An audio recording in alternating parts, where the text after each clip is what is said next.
ನಾವು ಯಾಕೆ ಯಶಸ್ವಿ ಆಗಿಲ್ಲ, ಏನು ಪಡಿಬೇಕಂತ ಇದೀವೋ ಅದನ್ನು ಪಡಿಲಿಕ್ಕೆ ಆಗ್ತಾ ಇಲ್ಲ ಅಂದರೆ ನಾವಿಲ್ಲಿ 80-20 ಟ್ರ್ಯಾಪ್ನ ಅರ್ಥ ಮಾಡ್ಕೋಬೇಕಾಗತ್ತೆ.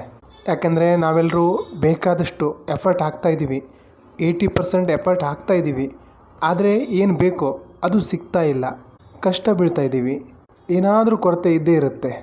ನಾವೇನು ಮಾಡ್ತಾಯಿದ್ದೀವಿ ಅಂದರೆ 80% ಕೆಲಸ ಮಾಡ್ತಾ, ಅಂದರೆ ಜಾಸ್ತಿ ಕೆಲಸ ಮಾಡ್ತಾ 20% ಪ್ರಾರ್ಥನೆ ಪೂಜೆ ಅಂದರೆ ನಮ್ಮ ಮೈಂಡ್ಸೆಟ್ ಮೇಲೆ ಕೆಲಸ ಮಾಡ್ತಾಯಿದ್ದೀವಿ. ನಾವು ಬೀಳ್ತಾ ಇರೋಂತಹ ಕಷ್ಟಕ್ಕೆ ಬರ್ತಾ ಇರೋ ಹಣಕ್ಕೆ ಒಂದಕ್ಕೊಂದು ಸಂಬಂಧನೇ ಇಲ್ಲ. ತುಂಬ ಕೆಲಸ ಮಾಡ್ತಾಯಿದ್ದೀವಿ, ಕಷ್ಟ ಬೀಳ್ತಾ ಇದ್ದೀವಿ, ಆದರೆ ಅದಕ್ಕೆ ಬೇಕಾದಂತಹ ಸರಿಯಾದ ರಿಸಲ್ಟ್ ಸಿಗ್ತಾ ಇಲ್ಲ. ನಾವೆಲ್ಲರೂ ತುಂಬ ಹಾರ್ಡ್ ವರ್ಕ್ ಮಾಡಬೇಕು, ತುಂಬ ಕೆಲಸ ಮಾಡಬೇಕು, ಇದರಿಂದ ನಮ್ಮ ಜೀವನದಲ್ಲಿ ಬದಲಾವಣೆ ತಂದ್ಕೋಬೇಕು ಅಂತ ಇದ್ದೀವಿ. ಇದರಿಂದನೇ ಜಾಸ್ತಿ ದುಡ್ಡು ಮಾಡ್ತೀವಿ, ಯಶಸ್ವಿ ಆಗ್ತೀವಿ ಅಂದ್ಕೊಳ್ತೀವಿ, ಆದರೆ ಆಗ್ತಾ ಇಲ್ಲ. ಯಾಕಂದರೆ ನಾವೇನು 80% ಕೆಲಸ ಮಾಡ್ತಾಯಿದ್ದೀವಿ, 20% ಪ್ರೇಯರ್ ಮಾಡ್ತಾಯಿದ್ದೀವಿ, ಪ್ರಾರ್ಥನೆ ಮಾಡ್ತಾಯಿದ್ದೀವಿ. ಅದು ಪೂರ್ತಿ ತಪ್ಪಾಗಿದೆ. 80% ಕೆಲಸ ಮಾಡಿ, ಜಾಸ್ತಿ ಕೆಲಸ ಮಾಡಿ ಸಕ್ಸಸ್ ಆಗೋ ಹಾಗಿದ್ದರೆ 12 ಅವರು, 14 ಅವರು, 16 ಅವರು, 2 ಶಿಫ್ಟ್ ಮಾಡೋಂಥವರು, ಹಾರ್ಡ್ ವರ್ಕ್ ಮಾಡೋಂಥವರೆಲ್ಲ ಶ್ರೀಮಂತ ಆಗಬೇಕಾಗಿತ್ತು, ಯಶಸ್ವಿ ಆಗಬೇಕಾಗಿತ್ತು. ಆದರೆ ಹಾಗಿಲ್ಲ. ತುಂಬ ಕಷ್ಟ ಬೀಳ್ತಾ ಇರುವಂಥವರು ಮಾನಸಿಕವಾಗಿ ನೆಮ್ಮದಿಯಾಗಿಲ್ಲ, ಆರೋಗ್ಯ ಕೆಡಿಸ್ಕೊಂಡಿದ್ದಾರೆ, ಸಂಬಂಧದಲ್ಲಿ ಬಿರುಕುಗಳಿದೆ. ಹಾಗಾದರೆ ಇದಕ್ಕೆ ಪರಿಹಾರ ಏನು? ಪರಿಹಾರ ಏನಂದರೆ 80% ಏನು ಕೆಲಸ ಮಾಡ್ತಾಯಿದ್ವಿ, 20% ನಾವು ಮೈಂಡ್ಸೆಟ್ ಮೇಲೆ ಕೆಲಸ ಮಾಡ್ತಾಯಿದ್ವಿ, ಅದನ್ನು ಉಲ್ಟಾ ಮಾಡಬೇಕು.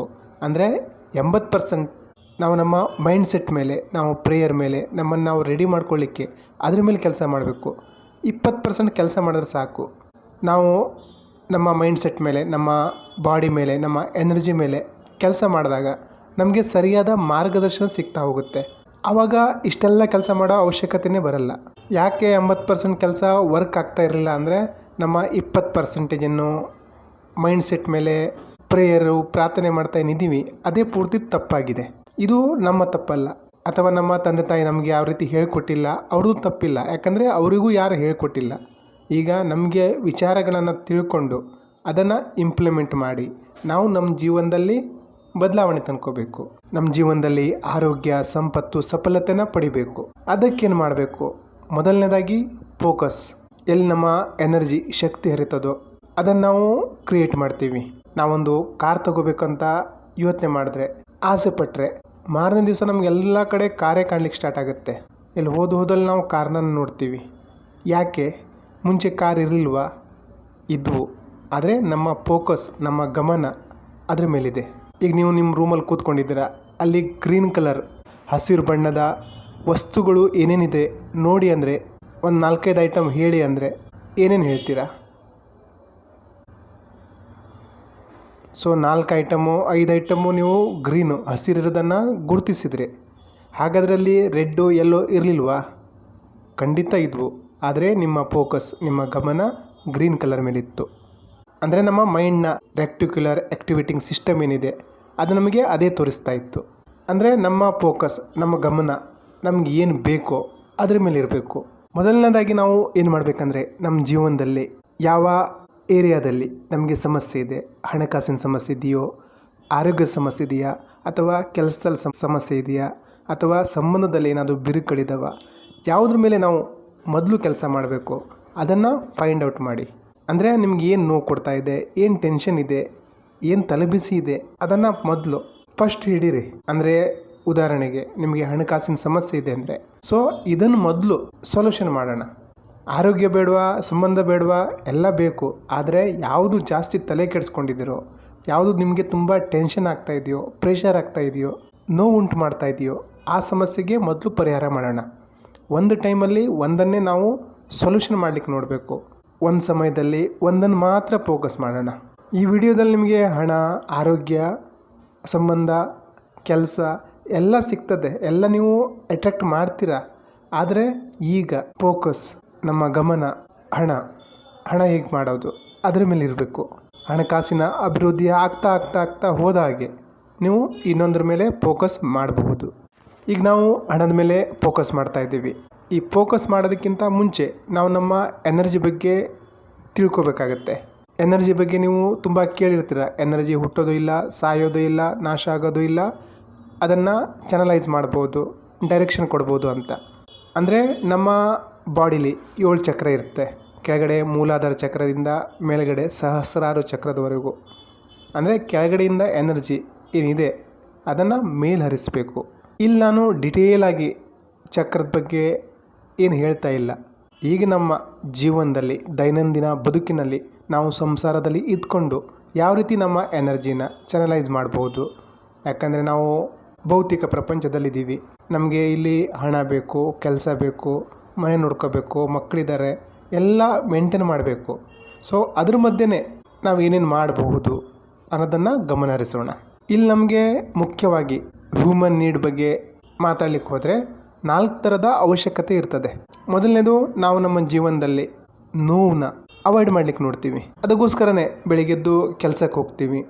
ಯಾಕಂದರೆ ಮನೇಲಿ ಯಾರು ಉಪವಾಸ ಬೀಳಬಾರ್ದು, ಯಾರ ಹತ್ರನೂ ಬೇಡೋ ಪರಿಸ್ಥಿತಿ ಬರಬಾರ್ದು, ಮಕ್ಕಳು ದುಡ್ಡಿಲ್ಲದೆ ಓದ್ಲಿಕ್ಕೆ ಆಗದಿರೋಂತಹ ಪರಿಸ್ಥಿತಿ ಬರಬಾರ್ದು ಅನ್ನೋ ಕಾರಣಕ್ಕೆ ನಾವು ಕೆಲಸಕ್ಕೆ ಹೋಗ್ತೀವಿ. ಒಟ್ಟಾರೆ ನೋವನ್ನ ಅವಾಯ್ಡ್ ಮಾಡಲಿಕ್ಕೆ ನಾವು ಕೆಲಸ ಮಾಡ್ತೀವಿ. ಎರಡನೇದು, ನಾವು ಯಾಕೆ ಕೆಲಸ ಮಾಡ್ತೀವಿ ಅಂದರೆ ಜೀವನದಲ್ಲಿ ಹೊಸತನ ಬಯಸ್ತೀವಿ. ಹೊಸತನ ಅಂದರೆ ನಾವೊಂದು ಮೊಬೈಲ್ ತಗೋಬೇಕು, ಡ್ರೆಸ್ ತಗೋಬೇಕು, ಮನೆ ಕಟ್ಟಬೇಕು, ಕಾರ್ ತಗೋಬೇಕು, ಏನಾದರೂ ಒಂದು ಹೊಸದನ್ನು ಮಾಡಲಿಕ್ಕೆ ಬಯಸ್ತೀವಿ. ಮೂರನೇದು, ನಾವು ಮುಖ್ಯವಾದವರು, ಇಂಪಾರ್ಟೆಂಟ್ ಪರ್ಸನ್ ಆಗಲಿಕ್ಕೆ ಬಯಸ್ತೀವಿ. ನಮಗೆಲ್ಲರೂ ಗೌರವ ಕೊಡಬೇಕು ಅಂತ ಬಯಸ್ತೀವಿ. ನಾಲ್ಕನೇದು, ನಾವು ಪ್ರೀತಿ ಬಯಸ್ತೀವಿ. ನಮಗೆಲ್ಲರೂ ಪ್ರೀತಿ ಮಾಡಬೇಕು, ಕೇರ್ ಮಾಡಬೇಕು, ಅದನ್ನು ಬಯಸ್ತೀವಿ. ಇದೆಲ್ಲ ಆಗಬೇಕು ಅಂದರೆ ನಮ್ಮ ಎನರ್ಜಿ ಕೆಳಗಡೆಯಿಂದ ಮೇಲೆ ಹರಿಬೇಕು. ಎಲ್ಲೋ ಒಂದೊಂದು ಸಲ ಹರಿತದೆ, ಆದರೆ ನಮಗೆ ಪರ್ಮನೆಂಟ್ ರೂಟ್ ಗೊತ್ತಿಲ್ಲ. ನಾವು ನಮ್ಮ ಎನರ್ಜಿಗೆ ಪರ್ಮನೆಂಟ್ ರೂಟ್ ಕೊಡಬೇಕು ಅಂದರೆ ನಮ್ಮ ಎನರ್ಜಿ ಸಹಸ್ರಾರು ಚಕ್ರ ತನಕ ಟ್ರಾವೆಲ್ ಮಾಡಬೇಕಾಗತ್ತೆ. ಅಂದರೆ ನಮಗೆ ಒಂದು ವಿಷಯ ಏನು ಗೊತ್ತಿಲ್ಲ ಅಂದರೆ ಈ ಹ್ಯೂಮನ್ ನೀಡ್ ಏನಿದೆ, ಇವೇನು ಅವಶ್ಯಕತೆ ಅಂದ್ಕೊಂಡಿದ್ದೀವಿ ಅದು ಇಂಪಾರ್ಟೆಂಟ್ ಅಲ್ಲ. ಇಂಪಾರ್ಟೆಂಟ್ ಏನಂದರೆ, ಮುಖ್ಯವಾದದ್ದೇನೆಂದರೆ ಸೆಲ್ಫ್ ನೀಡ್, ಹೈಯರ್ ಸೆಲ್ಫ್, ಆತ್ಮ, ಚೇತನ ಏನಂತೀವಿ ಅದರ ಅವಶ್ಯಕತೆ ಇದೆ. ನಮ್ಮ ಎನರ್ಜಿಗೆ ಮತ್ತು ಸೆಲ್ಫ್ಗೆ ಕನೆಕ್ಷನ್ ಇದೆ. ಆ ಸೆಲ್ಫ್ ನೀಡನ್ನ ನಾವು ಅರ್ಥ ಮಾಡಿಕೊಂಡ್ರೆ, ಅದಕ್ಕೇನು ಬೇಕು ಅಂತ ನಾವು ತಿಳ್ಕೊಂಡ್ರೆ, ಅದ್ರ ಮೇಲೆ ಫೋಕಸ್ ಮಾಡಿದ್ರೆ ನಾವು ಉದ್ಧಾರ ಆಗ್ತೀವಿ. ಸೆಲ್ಫ್ ನೀಡೇನು? ಮೊದಲನೇದು ಗ್ರೋತ್, ಎರಡನೇದು ಕಾಂಟ್ರಿಬ್ಯೂಟ್, ಒಂದು ಬೆಳವಣಿಗೆ, ಎರಡನೇದು ಕೊಡುಗೆ. ಈ ಪ್ರಪಂಚದಲ್ಲಿ ಎಲ್ಲರ ಓಟ, ಎಲ್ಲ ಗುಂಪು ಒಂದು ಕಡೆ ಈ ನೀಡನ್ನ ಪೂರೈಸ್ಕೊಳ್ಳಿಕ್ಕೆ ಓಡ್ತಾ ಇದೆ. ಆ 4 ನೀಡೇನಿದೆ ಅದನ್ನು ಪೂರೈಸ್ಕೊಳ್ಳಿಕ್ಕೆ ಓಡ್ತಾ ಇದೆ. ಯಾರೂ ಈ ಆತ್ಮದ ಕಡೆಗೆ, ಸೆಲ್ಫ್ ಕಡೆಗೆ ಬರ್ತಾ ಇಲ್ಲ. ಯಾವಾಗ ನೀವು ನಿಮ್ಮ ಸೆಲ್ಫ್ನ ಕಡೆಗೆ, ನಿಮ್ಮ ಗ್ರೋತ್ ಮತ್ತು ಕಾಂಟ್ರಿಬ್ಯೂಟ್ ಕಡೆ ಕೆಲಸ ಮಾಡ್ತೀರೋ ಆವಾಗ ಆ 4 ನಿಮಗೆ ಸಿಗ್ತಾ ಹೋಗುತ್ತೆ. ನೀವು ಗ್ರೋತ್ ಆಗ್ತಾಯಿದ್ದ ಹಾಗೆ ನಿಮಗೆ ಪೇನ್ ಅವಾಯ್ಡ್ ಮಾಡೋ ಅವಶ್ಯಕತೆನೇ ಬರಲ್ಲ. ನೀವು ಗ್ರೋತ್ ಆಗ್ತಾಯಿದ್ದ ಹಾಗೆ ನಿಮಗೆ ಜನ ಪ್ರೀತಿಸ್ತಾರೆ, ಗೌರವ ಕೊಡ್ತಾರೆ. ನೀವು ಗ್ರೋತ್ ಆಗ್ತಾಯಿದ್ದ ಹಾಗೆ ನಿಮ್ಮ ಜೀವನದಲ್ಲಿ ಹೊಸತನ ಆಟೋಮೆಟಿಕ್ಕಾಗಿ ಬರುತ್ತೆ. ನೀವು ಜನರಿಗೆ ಏನಾದರೂ ಒಳ್ಳೆಯದನ್ನು ಕೊಡ್ತಾ ಹೋದಾಗೆ, ಕಾಂಟ್ರಿಬ್ಯೂಟ್ ಮಾಡ್ತಾ ಹೋದಾಗೆ ಜನ ನಿಮ್ಮನ್ನು ಇಷ್ಟಪಡ್ತಾರೆ, ಪ್ರೀತಿಸ್ತಾರೆ, ನಿಮ್ಮ ಬಗ್ಗೆ ಕೇರ್ ತಗೋತಾರೆ. ಹಾಗಾಗಿ ನಿಮ್ಮ ಫೋಕಸ್, ನಿಮ್ಮ ಗಮನ ಪೂರ್ತಿ ನಿಮ್ಮ ಗ್ರೋತ್ ಮೇಲಿರಬೇಕು. ನಾನು ಹೇಗೆ ಇಂಪ್ರೂವ್ಮೆಂಟ್ ಆಗೋದು, ಹೇಗೆ ನಾನು ಅಪ್ಗ್ರೇಡ್ ಆಗೋದು, ಇದ್ರ ಮೇಲೆ ನಿಮ್ಮ ಫೋಕಸ್ ಇರಬೇಕು. ಬಾಕಿ ಎಲ್ಲ ನಿಮ್ಮ ತಲೆಯಿಂದ ತೆಗೆದಾಕ್ಬಿಡಬೇಕು. ಯಾವಾಗ ನಿಮ್ಮ ಫೋಕಸ್ ನಿಮ್ಮ ಗ್ರೋತ್ ಕಡೆ ಇರ್ತದೋ ಆವಾಗ ನೀವು ಬೆಳೀತಾ ಹೋಗ್ತೀರಾ. ಬೆಳೀತಾ ಹೋದಾಗೆ ನೀವು ಜನರ ಜೀವನದಲ್ಲೂ ಸಹ ಕಾಂಟ್ರಿಬ್ಯೂಟ್ ಮಾಡಲಿಕ್ಕೆ ಸ್ಟಾರ್ಟ್ ಮಾಡ್ತೀರಾ. ನೀವು ನಿಮ್ಮ ಜೀವನದಲ್ಲಿ ಆರೋಗ್ಯ, ಸಂಪತ್ತು, ಸಫಲತೆ ಪ್ರಾಪ್ತಿ ಮಾಡ್ಕೊಳ್ತಾ ಹೋದಾಗೆ ಜನರ ಜೀವನದಲ್ಲೂ ನೀವು ಸಹಾಯ ಮಾಡ್ತೀರಾ. ಇದೆಲ್ಲ ಯಾವಾಗ ಸಾಧ್ಯ ಆಗುತ್ತಂದರೆ ನಮ್ಮ ಫೋಕಸ್ ನಮ್ಮ ಆತ್ಮದ ಕಡೆ ಇದ್ದಾಗ. ಯಾಕಂದರೆ ಇದೇ ಮೇನ್ ಗುರಿ, ಇದೇ ಮುಖ್ಯ ಜೀವನದ ಉದ್ದೇಶ. ಉದಾಹರಣೆಗೆ ಹೇಳಬೇಕಂದ್ರೆ, ನೀವೊಂದು ಊರಿಗೆ ಹೋಗ್ತೀರಾ ತಿರುಗಾಡ್ಕೊಂಡು ಬರೋಣ ಅಂತ. ಅಲ್ಲೊಂದು ಹೋಟ್ಲಿರುತ್ತೆ. ನೀವು ಹೋದವರು ಆ ಹೋಟ್ಲಲ್ಲೇ ಚೆನ್ನಾಗಿದೆ ಅಂದ್ಬಿಟ್ಟು ಅಲ್ಲೇ ಇರಲ್ಲ. ನಿಮ್ಮ ಡೆಸ್ಟಿನೇಷನ್, ಗುರಿ ಏನಿದೆ ಅಲ್ಲಿಗೆ ಹೋಗ್ತೀರಾ. ಹಾಗೆ ನಮ್ಮ ಗುರಿನೂ, ನಮ್ಮ ಜೀವನದ ಉದ್ದೇಶ ಏನಿದೆ, ಸೆಲ್ಫ್, ಹೈಯರ್ ಸೆಲ್ಫ್, ಅದ್ರ ಕಡೆ ಇರಬೇಕು. ಮಧ್ಯದಲ್ಲಿ ಸ್ವಲ್ಪ ನೀವು ಅಲ್ಲಿ ರೆಸ್ಟ್ ಮಾಡ್ತೀರಾ, ಎಂಜಾಯ್ ಮಾಡ್ತೀರಾ, ಮಾಡಿ. ಆದರೆ ನಿಮ್ಮ ಪೂರ್ತಿ ಗಮನ ನಿಮ್ಮ ಆತ್ಮದ ಕಡೆ ಇರಬೇಕು. ಅದರ ಅವಶ್ಯಕತೆ ಏನಿದೆ ಅದನ್ನು ಪೂರೈಸ್ಲಿಕ್ಕೆ ನೋಡಬೇಕು. ಆವಾಗ ನಿಮಗೆ ಆಟೋಮೆಟಿಕ್ಕಾಗಿ ಎಲ್ಲ ಸಿಗ್ತಾ ಹೋಗುತ್ತೆ. ಇನ್ನು ಏನು ಮಾಡಬಾರ್ದು, ಅನಾವಶ್ಯಕ ವಿಚಾರದಲ್ಲಿ ತಲೆ ದೂರಬಾರ್ದು. ಬೇರೆಯವ್ರ ಜೀವನದಲ್ಲಿ ಏನಾಗ್ತಾ ಇದೆ ಅವ್ರ ಜೊತೆ ಹೋಲಿಕೆ ಮಾಡ್ಕೋಬಾರ್ದು. ಬೇರೆಯವ್ರ ಬಗ್ಗೆ ಯೋಚಿಸೋದನ್ನು ಬಿಟ್ಟು ನಿಮ್ಮ ಮೇಲೆ ನೀವು ಫೋಕಸ್ ಮಾಡಬೇಕು. ಯಾರ ಜೊತೆ ಹೋಲಿಕೆ ಮಾಡ್ಕೊಂಡು ಕೂತ್ಕೊಳ್ಳೋದು ಅಥವಾ ಹಿಂದೆ ಆಗಿದ್ದ ಯಾವುದೋ ಒಂದು ಕಹಿ ಘಟನೆನ ಅದನ್ನೇ ನೆನಪಿಸ್ಕೊಳ್ತಾ ಕೊರಗ್ತಾ ಇರೋದು ಇವೆಲ್ಲ ಮಾಡಬಾರ್ದು. ನಿಮ್ಮ ಪೂರ್ತಿ ಫೋಕಸ್ ನಿಮ್ಮ ಬೆಳವಣಿಗೆ ಮೇಲೆ ಇರಬೇಕು. ನೀವು ಏನೇ ಕೆಲಸ ಮಾಡ್ತಾ ಇರಲಿ, ಒಂದು ಸಲ ನಿಂತು ಯೋಚಿಸ್ಬೇಕು, ನಾನು ಮಾಡ್ತಾ ಇರೋ ಕೆಲಸ ನನ್ನನ್ನು ಗ್ರೋತ್ ಕಡೆ ಕರ್ಕೊಂಡು ಹೋಗ್ತಾ ಇದೆಯಾ? ಹೂ ಅಂದರೆ ಮುಂದುವರಿರಿ, ಇಲ್ಲ ಅಂದರೆ ಅದನ್ನು ಅಲ್ಲೇ ಕಟ್ ಮಾಡಿ. ಕಟ್ ಮಾಡಿದಾಗ ಏನಾಗುತ್ತೆ ಅಂದರೆ ನಿಮಗೆ ಮೈಂಡ್ ಫ್ರೀ ಆಗುತ್ತೆ, ಶಾಂತರಾಗ್ತೀರ. ಶಾಂತರಾದಾಗ ನಿಮ್ಮ ಉಸಿರಾಟ ಚೇಂಜ್ ಆಗುತ್ತೆ, ನಿಮ್ಮ ಶ್ವಾಸ ಬದಲಾಗುತ್ತೆ. ನೀವು ರಿಲ್ಯಾಕ್ಸ್ ಆಗಿದ್ದಾಗ, ಶಾಂತ ಆಗಿದ್ದಾಗ ಮಾತ್ರ ನೀವು ನಿಮ್ಮ ಹೈಯರ್ ಸೆಲ್ಫ್ ಜೊತೆ ಕನೆಕ್ಟ್ ಆಗ್ತೀರಾ.